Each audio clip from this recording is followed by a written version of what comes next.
పేదరాశి పెద్దమ్మ కథలు. రాజహంస కలహంస. రాజహంస కలహంస తల్లి కూతుళ్ళు. తల్లి కూతుళ్లే గాని కలహంస కన్నతల్లి కాదు. రాజహంస సవతి తల్లి. ఇద్దరికీ వయసులో గాని అందచందాల్లో గాని పెద్దగా తేడా లేదు. ఫలితంగా తెలిసిన వాళ్ళు ఆ ఇద్దరిని తల్లి కూతుళ్ళు అనుకుంటే, తెలియని వాళ్ళు అక్కా చెల్లెళ్ళు అనుకుంటారు. రాజహంస మహా అందగత్తె, ప్రపంచ సుందరి. ఆ సుందరిని ఆమె ఎత్తు బంగారం చెల్లించి మరీ వివాహం చేసుకున్నాడు రాజు. ప్రపంచ సుందరిగా ఎప్పుడూ తానే ఉండాలి, మరొకరు ఉండరాదన్నది రాజహంస ఆశ. ఉంటే భరించలేదామె.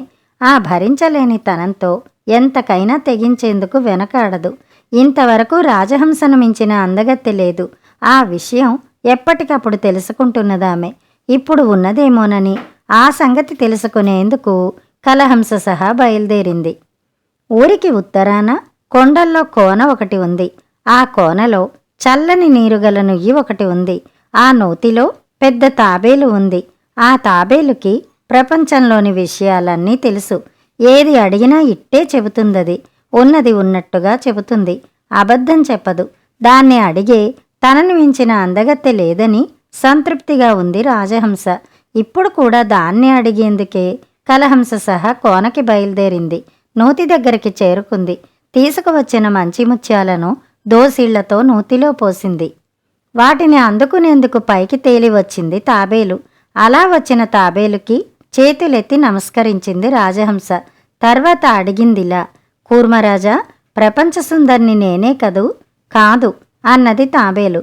మరెవరు? తట్టుకోలేక కసిగా అరిచింది రాజహంస. నీ సవతి కూతురు కలహంస అన్నది తాబేలు. ఆ మాటలు భరించలేకపోయింది రాజహంస. గుడ్లు ఉరుముతో కలహంసను చూసింది. మీద పడి ఆమెను రక్కేసింది. జుత్తు పీకేసింది. అలంకరణంతా చెరిపేసి ఆభరణాలన్నీ తీసేసింది. కోటకి పద చెబుతాను అన్నది. కలహంసను బరబరా ఈడ్చుకుని వచ్చింది. కోటలో బంధించిందామెను. రాత్రి ఏకాంత మందిరంలోనికి రాజు వస్తున్నాడని తెలిసి అనారోగ్యాన్ని నటించసాగింది. అమ్మో అబ్బో నాయనో అంటూ గుండెలో గొంతు కడుపు పట్టుకుని మెలికలు తిరగసాగింది. రాజు వచ్చి చూశాడామెను. బాధ్యతగా వైద్యులను పిలిపించాడు. మహారాణిని పరీక్షించండి, ఎలాంటి చికిత్సకైనా వెనుకాడకండి అన్నాడు. పరీక్షించి చూశారు రాజవైద్యులు. రాజహంసలో ఏ అనారోగ్యమూ వారికి కనిపించలేదు. ఆ మాటే చెప్పారు రాజుకి.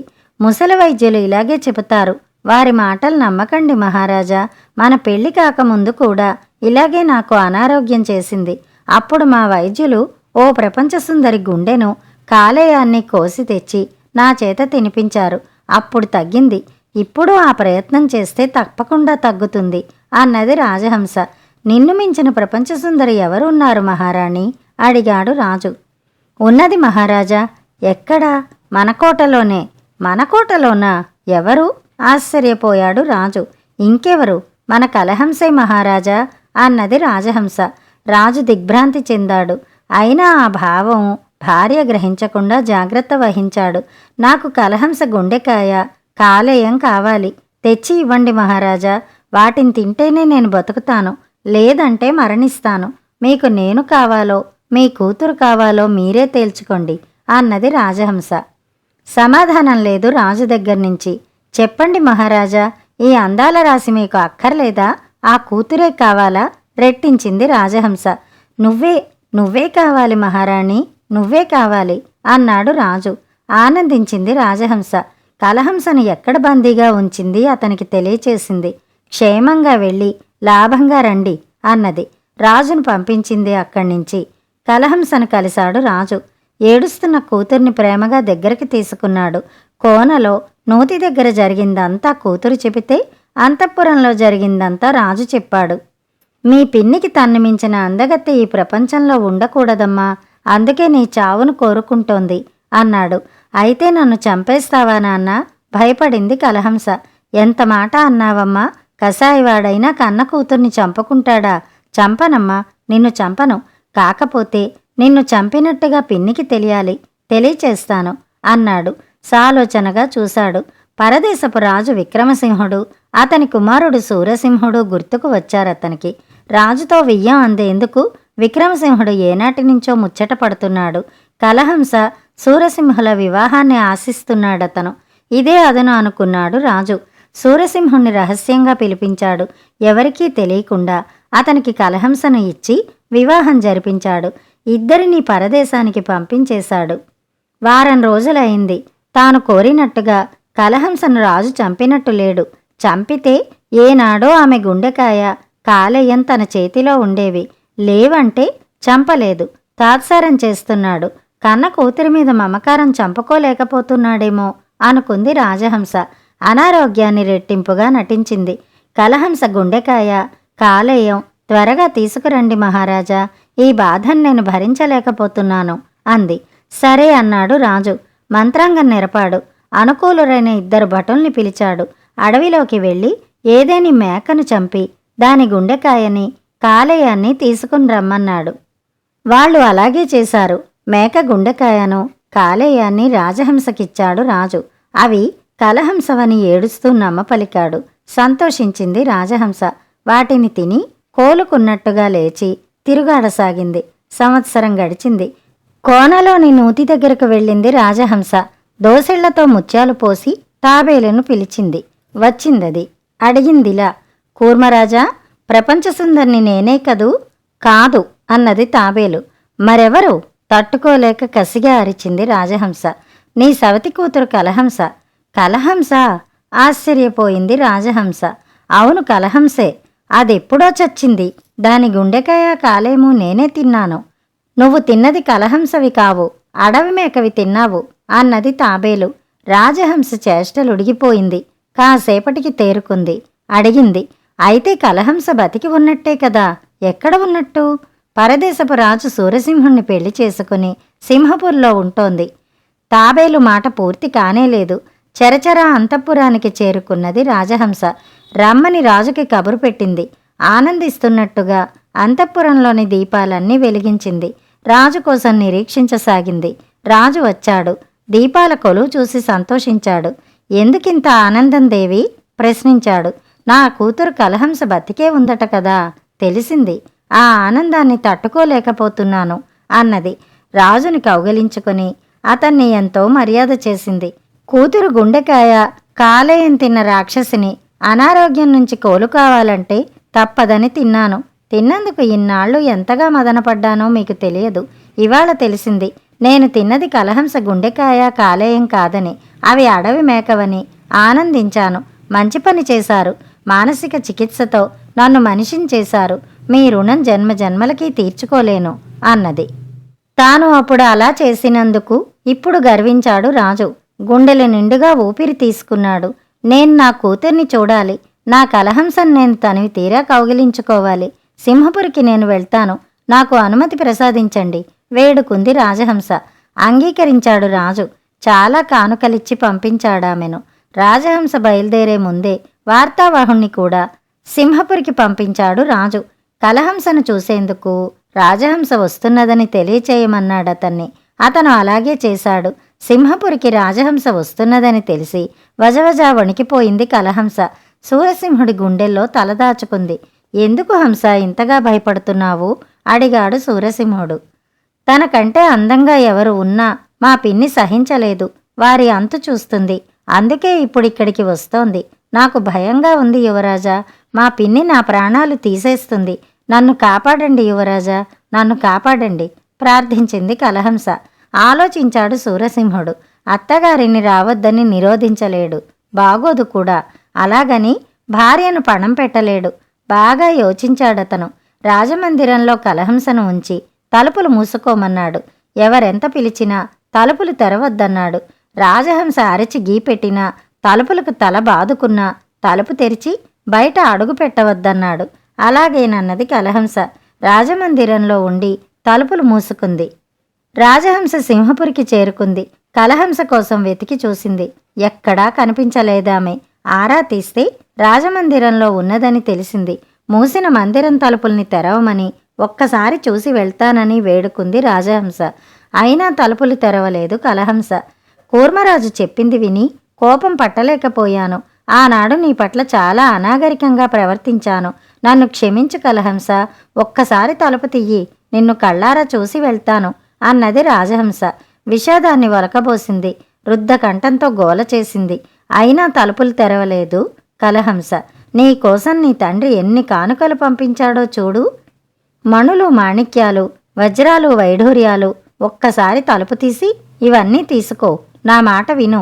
మా అమ్మవు కదూ, నా తల్లివి కదూ. కలహంస, తలుపు తీయమ్మా ప్రాధేయపడింది రాజహంస. అయినా తలుపులు తెరుచుకోలేదు. కలహంస బయటికి రాదు. ప్రాణభయంతో తలుపులు తెరవదు. ఇప్పుడెలా? కోపంతో కనుబొమ్మలు సాగదీసింది రాజహంస. తలుపుల్ని పరిశీలనగా చూసింది. బీగం చెవి పెట్టే రంధ్రం తప్ప మరేమీ కనిపించలేదామెకు. ఇది చాలు అనుకుంది. క్రూరంగా సన్నగా నవ్వుకుంది. గొంతులో బాధను గుప్పిస్తూ ఇలా అన్నది రాజహంస. నిన్ను అంతం చేస్తానేమోనని నా మీద నీకు అనుమానం. నీ అనుమానాన్ని నేను కాదనలేను. ముందు అలాగే ప్రవర్తించాను. ఆ తప్పు నాదే.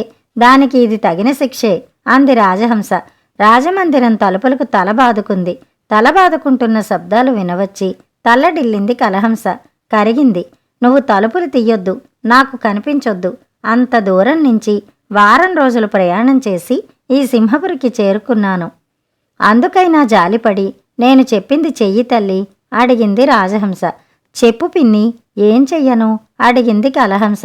తలుపుకి బీగం చెవి పెట్టే రంధ్రం ఉంది కదా, అందులో నీ ఎడమచేతి చిటికెన వేలు పెట్టి చూపించు.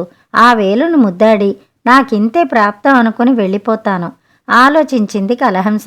బీగం చెవి రంధ్రంలో చిటికెన వేలు పెడితే ప్రమాదం ఏముంది? ఏమీ లేదు. వేలు ముద్దాడి వెళ్ళిపోతానంటోంది పిన్ని. పాపం అనుకుంది. జాలి చెందింది. సరే పిన్ని, ఇదిగో వేలు పెడుతున్నాను చూడు అన్నది కలహంస. రంధ్రంలో వేలు పెట్టింది. సన్నగా, నాజూగ్గా, మెత్తగా ఉన్న కలహంస వేలు బయటికి ఇలా వచ్చిందో లేదో దాన్ని అలా గట్టిగా పట్టుకుంది రాజహంస. పట్టుకుని ఆ వేలికి విషం పూసిన గుండు సూదిని గట్టిగా గుచ్చింది. అంతే, వేలు లాక్కుని విలవిల్లాడుతూ కలహంస మరణించింది. మందిరంలో ఉండి భార్య కలహంసను తలుపులు మూసుకోమన్నాడు సూరసింహుడు. రాజహంస వచ్చి అరిచి గీపెట్టినా తలుపులు తెరవద్దని చెప్పాడు. వేటకి వెళ్ళిపోయాడు. పల్లెల్లో పశు సంపదను వన్యమృగాలు పొట్టన పెట్టుకుంటున్నాయంటే అతనికి వేట తప్పనిసరైంది. వేటాడి వేటాడి అలసిపోయాడు. సూర్యాస్తమయం అయిందప్పటికి వెనుతిరిగాడు. పరుగు పరుగున రాజమందిరానికి చేరుకున్నాడు. రాజహంస రాకపోకల గురించి తెలుసుకున్నాడు. ఆమె మందిరం తలుపులు తెరవమని నెత్తి నోరు మొత్తుకున్నదని, అయినా యువరాణి కలహంస తలుపులు తెరవలేదని చెప్పారు పరిచారికలు. సంతోషించాడు. సూరసింహుడు వెళ్ళి తలుపు తట్టాడతను. కలహంస, నేను సూరసింహుణ్ణి, తలుపు తియ్యి అన్నాడు. తలుపు తెరుచుకోలేదు. మళ్లీ తట్టాడు సూరసింహుడు. కలహంస, నేను సూరసింహుణ్ణి, తలుపు తెరు అన్నాడు. అయినా తలుపు తెరుచుకోలేదు. తలుపుల్ని ఈసారి గట్టిగా తట్టాడు సూరసింహుడు. కలహంస కలహంస అని కేకలేశాడు. అయినా తలుపులు తెరుచుకోకపోవడంతో అనేక అనుమానాలు పొడచూపాయి అతనికి. తలుపుకి ఉన్న బీగం చెవి పెట్టే రంధ్రం కేసి చూశాడు సూరసింహుడు. కన్ను అక్కడ పెట్టి మందిరంలోనికి చూపు సారించాడు. లోపల కలహంస అచేతనంగా పడి ఉంది. ఆందోళన చెందాడతను. కలహంస అని అరుస్తూ మందిరం తలుపుల్ని గట్టిగా కొట్టాడు. శక్తిని అంతా కూడదీసి తలుపుల్ని నెట్టాడు. పదే పదే తలుపుల్ని కొట్టడంతోనూ బలంగా వాటిని నెట్టడంతోనూ తలుపులు తెరుచుకున్నాయి.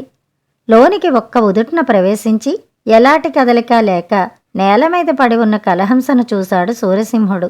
ఒడిలోనికి తీసుకున్నాడామెను. కలహంస కలహంస అని కలవరించాడు. ఆమె బుగ్గలు చరిచాడు. చెవిలో గట్టిగా అరిచాడు. కదలిక లేని కలహంసను చూసి కన్నీరు పెట్టుకున్నాడు. రాజవైద్యులను కేకేశాడు. వచ్చారు వారు. కలహంసను పరీక్షించారు. చిత్రంగా ఉంది యువరాజా, మనిషిలో జీవకళ కొట్టొచ్చినట్టుగా ఉంది, కానీ కదలిక లేదు. సన్నగా ఊపిరి ఆడుతున్నట్టుగా ఉంది, కానీ జీవించి ఉన్నట్టు కాదు అన్నారు రాజవైద్యులు. ఈ స్థితిని మీ పరిభాషలో ఏమంటారు అడిగాడు సూరసింహుడు. మూర్ఛన నిద్ర అంటారు అన్నారు. అర్థం కానట్టుగా చూశాడు సూరసింహుడు. ఎన్నాళ్లైనా ఎన్నేళ్లైనా ఇలాగే ఉంటారు యువరాజా. అదృష్టం బాగుంటే ఎప్పటికైనా మెలకువలోకి వచ్చే అవకాశం ఉంది. అలాగే ఆ నిద్రలోనే చనిపోయే అవకాశం కూడా లేకపోలేదు అన్నారు రాజవైద్యులు. బాధగా కళ్ళు మూసుకున్నాడు సూరసింహుడు. ఒక పని చెయ్యండి యువరాజా, ఈ మందిరంలోనే యువరాణి గారిని ఇలాగే ఉంచండి. ఎలాంటి అంతరాయాలు కలగకుండా ఉండేందుకు తలుపులకు తాళం పెట్టండి. అప్పుడప్పుడు మీరే తలుపులు తెరిచి యువరాణి గారిని గమనిస్తూ ఉండండి చెప్పారు రాజవైద్యులు. వారు చెప్పినట్టుగానే కలహంసను మందిరంలోనే ఉంచి తలుపులకు తాళం వేశాడు సూరసింహుడు. వారానికి 10 రోజులకి వెళ్ళి పరిశీలించసాగాడు. ఎలాంటి మార్పు కలహంసలో కనిపించేది కాదు. దుఃఖించి వెనుతిరిగేవాడు. అలా 6 నెలలు గడిచాయి. ఒకనాడు కొడుకు సూరసింహుణ్ణి తండ్రి వీరసింహుడు చేరపిలిచాడు. అనారోగ్యంతో ఉన్నాడతను. చెప్పాడిలా, రాజవంశం అంకురించాలి గాని అంతరించకూడదు. నా బాధను అర్థం చేసుకో. నువ్వు మళ్ళీ పెళ్లి చేసుకో. సమాధానం లేదు సూరసింహం నుంచి. రేపు కలహంస బతికితే రాజుగారికి 2 భార్యలు. మన దురదృష్టం కొద్దీ ఆమె మరణిస్తే దైవలీలను మనం కాదనలేం. ఇందులో కలహంసకు నువ్వు చేసిన అన్యాయం ఎంత మాత్రమూ లేదు. ఆలోచించు. నన్ను తాతని చెయ్యి. ఈ వంశాన్ని నిలబెట్టు అన్నాడు వీరసింహుడు. ప్రార్థిస్తున్నట్టుగా సూరసింహుని చేతులు పట్టుకున్నాడు. తప్పదనుకున్నాడు సూరసింహుడు. 2వ వివాహానికి అంగీకరించాడు. రాజ్యంలోని పేద రైతు పిల్లను పెళ్లి చేసుకున్నాడతను. ఆమె పేరు కస్తూరి. రాజకన్యలు ఎందరు ఉన్నా రైతు పిల్లను సూరసింహుడు పెళ్లి చేసుకోవడంలో ఒక విశేషం ఉంది. కస్తూరికి పక్షులంటే చాలా ప్రేమ. అడవికి సమీపంగా తల్లిదండ్రులు సహా నివసిస్తూ చిలకలను చేరదీయడం కస్తూరికి సరదా. వాటికి మాటలు నేర్పడం మహదానందం. ఓసారి చిలకలకి మాటలు నేర్పుతోందామె. ఆనందిస్తోంది. కస్తూరి అని తన పేరును పలకమంటోంది. పలుకుతోంది చిలక. అంతలో విసురుగా వచ్చి గాఢంగా నాటుకున్న బాణానికి విలవిల్లాడుతూ ప్రాణాలు విడిచింది ఓ చిలక. ఎవరి పాపానికి ఒడిగట్టారు? నా చిలుకను చంపిందెవరు అని గగ్గోలు చేస్తున్న కస్తూరి ముందు తల వంచుకుని నిల్చున్నాడు సూరసింహుడు. ఇది ప్రమాదవశాత్తు జరిగింది. అయినా తప్పు తప్పే. చేసిన తప్పుకి శిక్ష విధిస్తే అనుభవించేందుకు నేను సిద్ధంగా ఉన్నాను అన్నాడు సూరసింహుడు. ప్రాణాలు విడిచిన చిలకను కన్నీరు మున్నీరవుతున్న కూతుర్ని చూశాడు తండ్రి. చేసిన పాపానికి ప్రాయశ్చిత్తంగా నా కూతుర్ని నువ్వు పెళ్లి చేసుకో.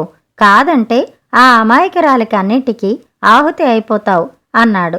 పేద రైతు ఆగ్రహం అభ్యర్థనలా వినవచ్చింది. అందుకు అంగీకరించాడు సూరసింహుడు. తప్పయ్యా, ప్రమాదవశాత్తు జరిగింది అంటున్నాడు యువరాజు. దానికింత శిక్ష తగదు అంది కస్తూరి. ఆమెను వివాహం చేసుకోవటం శిక్ష ఎందుకవుతుంది?